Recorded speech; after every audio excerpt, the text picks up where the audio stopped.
Hi, I'm Pauline, and I am a virtual design coordinator on site down in Pensacola, Florida, and I work for Brassfield and Gorey. So, just by happenstance, one day I was at home, and my older brother came home from his estimating job at the time with a set of blueprints. And I thought that was the coolest thing in the world. And that was kind of what pushed me into deciding that construction was a potential career path.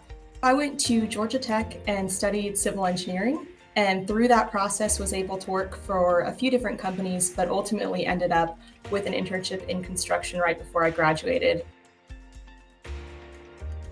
One of the things I really love is how easy OpenSpace is to use. I can show it to any project manager, superintendent, even our intern, and within 5 minutes, he's picked it up, he's connected, and can be walking out in the field taking captures.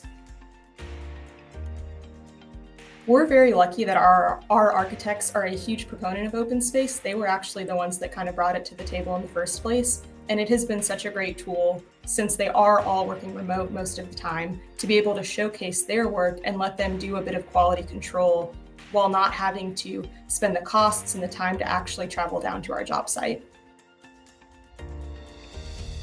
So being on such a large project, I believe it's around 57 acres, there's a lot of land to capture. So every day we try to break it up and do one open space walk a day, but of a different part of the project. So that way by the end of the week, you get a really holistic view of what the job looks like without having to spend 8 hours a day out on site walking. I think sometimes construction gets a bad rap for being a little bit behind the times, but one thing that open space and really all of the technologies we're using on site have shown me is that people are willing to learn and willing to try new things as long as you have it set up to show them that it does help in the long run. Everybody really just wants to see optimal results, and I think that's one thing all of our technologies have really helped push construction forward in a good direction.